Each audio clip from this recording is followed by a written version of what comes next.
What's on, ladies and gentlemen? My name's Ross, I like games, and today I am back with a rather simple statement about the One Piece trading card game. Stop paying above retail for boxes. Now, as I say that, I need to take a step back and I need to give you the usual disclaimer I give in this kind of video, either on this channel or on my Pokemon channel, PTCG Radio. I am not your dad, unless, of course, you're Daisy, Archie, or Ruben, in which case, why are you watching my videos? You're very small, you don't know what I'm talking about. Unless you're watching it really far in the future, in which case, hi, thanks for finding one of my old videos. If you want to buy these above retail, obviously you can. If you really just want to get hold of boxes and you don't mind paying above the odds, obviously that's up to you. I am not telling you what to do. I can't tell you what to do. That would be ridiculous. I am giving you advice and I am telling you the knock-on effects that are going to happen. I am giving you the benefit of my experience both as a business teacher of well over a decade and as someone who now talks about card games for a living and does, know quite a bit about this stuff. But I'm not telling you what to do. I'm not telling you can't. And if you wish to ignore my advice, that's absolutely fine. It is advice, ladies and gentlemen.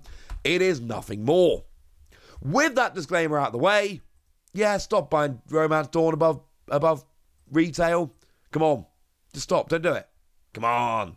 Now, I suppose we should take a step back at this stage and actually talk about what retail is. Because weirdly, when it comes to trading card games, I have people telling me I'm wrong about this like all the time. I'm not, incidentally. Now, there is no such thing as the retail price for a booster box, because booster boxes aren't really intended to be sold as individual things. They are intended to be opened up and sold as individual packs. Now, we all know, nerds like me, I buy booster boxes. I know a whole bunch of you watching this buy booster boxes. That's absolutely fine. That's not really what they were designed for. Booster boxes of trading card games are always designed to be opened up, put in a shop, and buy individual packs. That's fine. What we have is $4.19 for a pack, 24 packs in a box. So the retail is $100.56. There is no retail price for a box. So the retail price is $4.19 per pack, times by 24 packs, which is $100.56. That is what you should be paying for a box. We are going to see in a year or two's time, because this card game is going nowhere, this card game is crushing right now. We are going to see in a couple of years' time, people going, mate, don't pay $100 for a box. Anyone paying above $90 for a box is getting ripped off. No, they're not. Because if you want to see this happening, go and look at the Digimon TCG, where we did have supply issues. Booster 1.0, not quite to the same level as Romance Dawn, let's be clear, but Booster 1.0 was sold out absolutely everywhere, borderline impossible to get hold of. They reprinted it, it was fine. But we had a similar thing where you couldn't find one for retail, whereas now, if you go and look at a modern Digimon TCG set, you go and look at one of the ones being released around about now, no, you're not going to pay retail. There will be a place you can buy fairly easily below retail. That shouldn't be terribly difficult. And if you want to see this in action, fine. The most recent Digimon TCG set that actually got released in English was EXO3 Draconic Roar. Go and have a little bit of a Google for EXO3 Draconic Roar. Go and find out how much booster packs of that will set you back. And you will find out pretty gosh darn quickly that no, they don't cost that much, ladies and gentlemen. It's fine. Lovely. But we're not there yet. And I think that is pretty gosh darn important. We're not there yet. We're not at that stage where these sets are just readily available. Now, I don't wish to just repeat what I've said in previous videos. I did a video about how Romance Dawn will be reprinted. I'll link it in the description. If you want all the detail, go and have a look at that. And that will give you the extra information you need. But the short story is very simply this. We've had confirmation reprints are coming, but also, as I've explained in a couple of videos now, this is set 1. You have to reprint set 1. Romance Dawn is not about selling packs of Romance Dawn. That is not the goal. The goal with Romance Dawn is to hook people who are going to buy boxes of every set and every starter deck moving forward. Romance Dawn is not about sales of Romance Dawn, as weird as that sounds. That is not the goal with set 1 of a TCG expansion. The goal with set 1 of a TCG expansion is to hook long-term players and collectors who are going to keep your game running for years and years. It's not about individual sales. For that reason, you have to overprint set 1, because if you underprint, then you lose long-term players and collectors. That's not going to work, okay? No, don't do it. And the thing is, at the moment, boxes of Romance Dawn, they're really hard to get hold of. And I'm not talking as some high and mighty person here who's already sorted. I've opened a box of Romance Dawn. I would really very much like to open a second box of Romance Dawn. And at some point, my local game store is going to get more boxes of Romance Dawn, and I'm going to go and buy another box of Romance Dawn. And it's going to be lovely. Right now, that's not the thing. But I saw a post in the Facebook group yesterday about how a particular online store has got Romance Dawn back in stock for $144.97. That is not retail, ladies and gentlemen. Remember, retail is $100.56.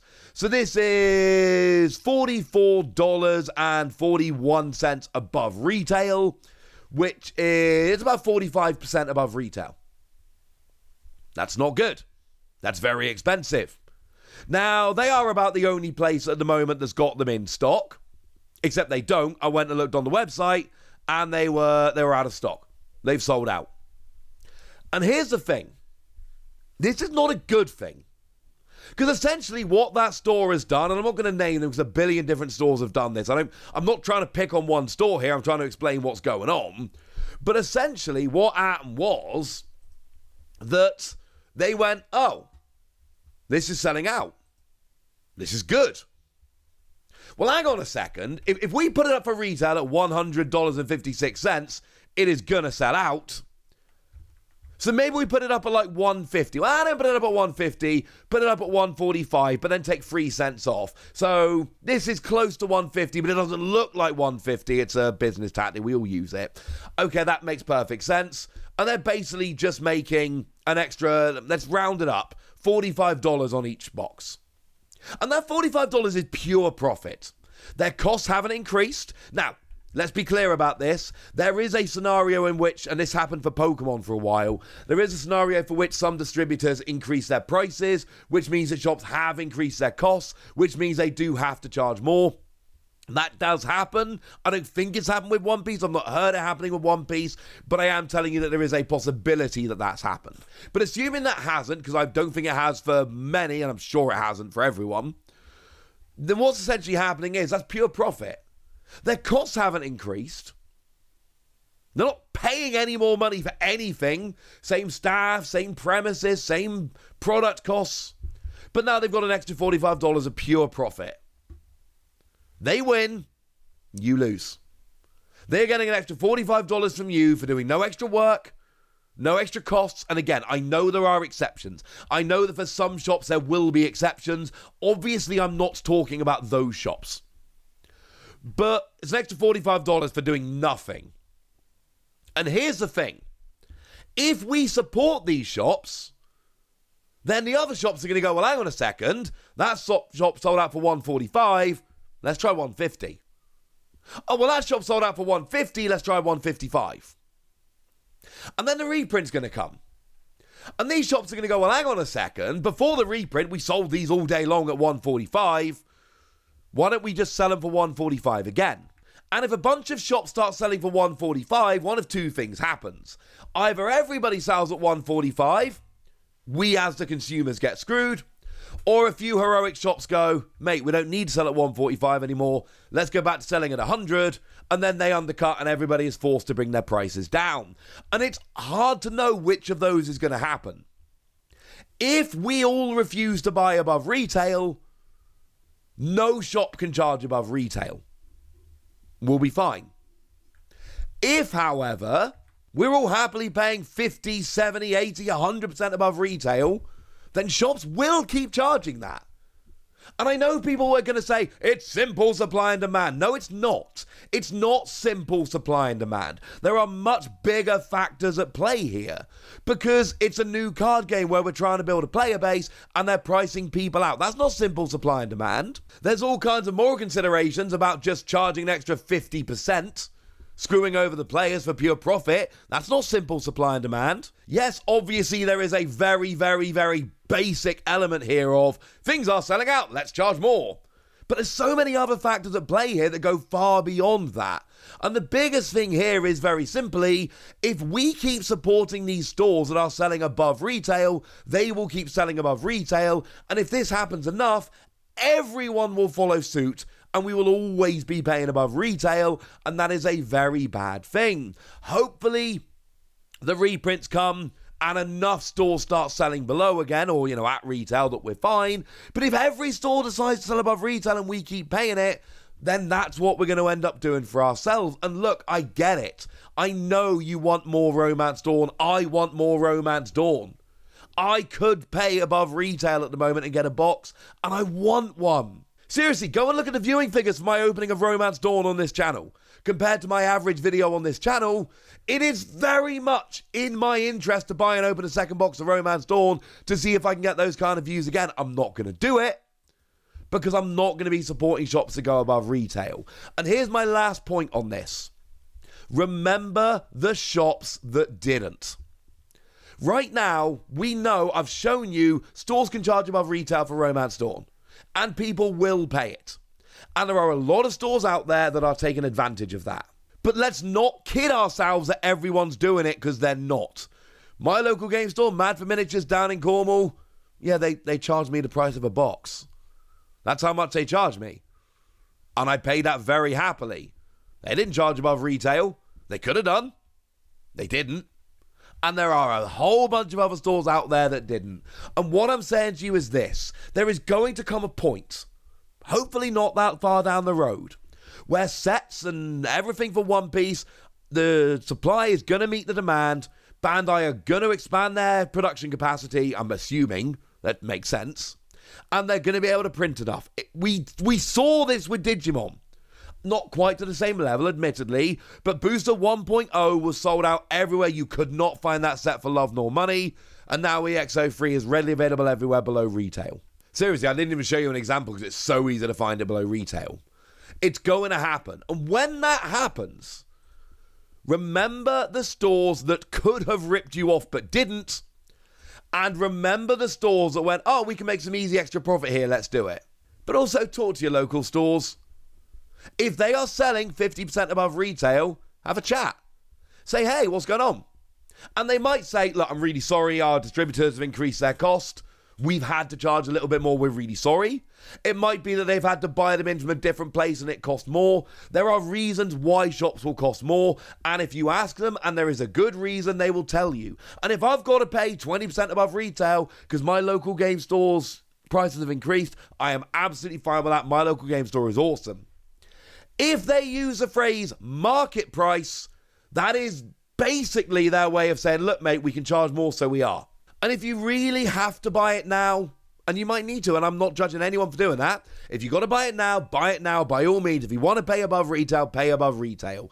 Just remember the stores that didn't rip you off when they could, and remember the stores that just added 50% off to the price because they knew they could get away with it.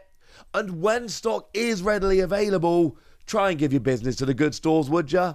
And I know this isn't an easy question. I completely understand that. I know that we want the game, and I know that it's selling out everywhere and it's hard to get hold of. I'm fully aware of all of this. My point is very simply, if we let stores charge above retail and keep paying it, they will just keep charging above retail, and we are just crossing our fingers that when the reprint comes, enough stores charge below retail that it forces, or at retail, that it forces everybody to join suit. And maybe that will happen. I am hoping it does. But there is a slippery slope here where everybody starts charging above retail, everybody pays above retail, and that's where we are for the foreseeable future. Let's try and avoid that, shall we? Oh, and if you don't think that can happen, it literally happened in Japan. By the time they got their first reprint of Romance Dawn, selling above retail was so ubiquitous, you still couldn't find it above retail even when it was reprinted. And that's why we ended up seeing Romance Dawn sold on Premium Bandai in Japan. Yeah, not just a weird one-off product sold on Premium Bandai, lots of resales for Romance Dawn. And that has calmed down since, let's be clear. It will eventually, but when the first reprint came for Romance Dawn, so many people already paying above retail, it didn't fix the problem. It took a few reprints to actually settle it out. Right, there we go, ladies and gentlemen. That's what you need to know. Now it's over to you guys. Tell me how hyped you are for Romance Dawn. Tell me if you've been able to find them at a decent price. Tell me anything you want to tell me in the comment section. Go nuts! Be nice. And then make sure you like this video, subscribe to this channel, follow me on Twitter at TheWasi. That's where we talk One Piece and a bunch of other card games. And please do consider checking out patreon.com/PTCG Radio, where you can support the channel, get some bonus podcasts, join a Discord and chat with us, all kinds of fun things. But by far the most important thing, as always, look after yourselves till next time, would ya? Thank you very much for watching. My name is Ross, and you've been watching Wasi Plays.